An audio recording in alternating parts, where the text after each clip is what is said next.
নমস্কাৰ ছাত্ৰ ছাত্ৰীসকল কলিয়াবৰী একাডেমীলৈ তোমালোকক স্বাগতম জনাইছোঁ। আজি মই আকৌ অষ্টম শ্ৰেণীৰ গণিতৰ অনুশীলনী 6.3 কুৱেশ্যন নম্বৰ 6ৰ 2 নম্বৰৰ প্ৰশ্নটোৰ উত্তৰ লৈ আহিছোঁ। প্ৰশ্নত দিয়া আছে 14112 কি আটাইতকৈ সৰু সংখ্যাৰে পূৰণ কৰিলে পূৰণফলটো এটা পূৰ্ণবৰ্গ সংখ্যা হ'ব। পূৰ্ণবৰ্গ সংখ্যাটোৰ আকৌ বৰ্গমূলটো উলিয়াবলৈ কৈছে।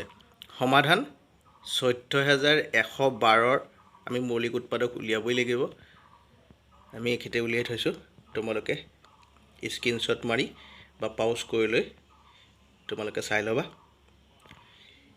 এই যিখিনি আমি উৎপাদক এতিয়া উলিয়ালোঁ 14112ৰ আমি ইয়াতে লিখিছোঁ। ইয়াতে আমি চাম এতিয়া যোৰা হৈ আছেনে নাই। যোৰা হৈ আছে, এইকেইটা দুটা যোৰা 3কেইটাও যোৰা হৈ আছে, 7কেইটাও যোৰা হৈ আছে, মাত্ৰ 2 এটা বাকী আছে যোৰা নহ'ল। এতেকে 14112ক 2ৰে পূৰণ কৰিলে কিমান পাম?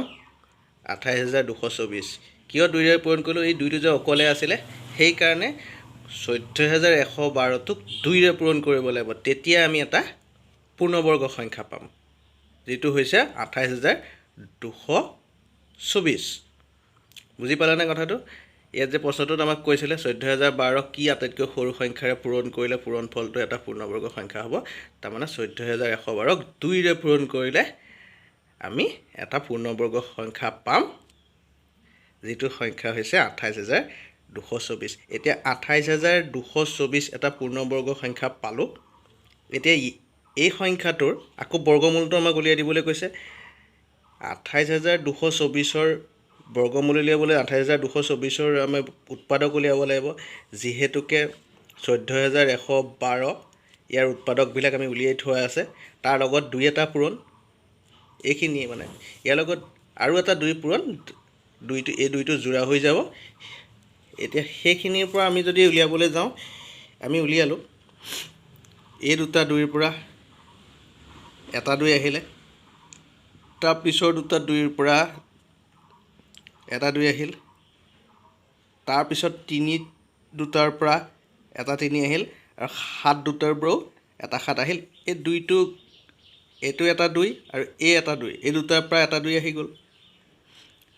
গতিকে আমি এইকেইটা পূৰণ কৰিম। 2 পূৰণ 2 পূৰণ 2 পূৰণ 3 পূৰণ 7।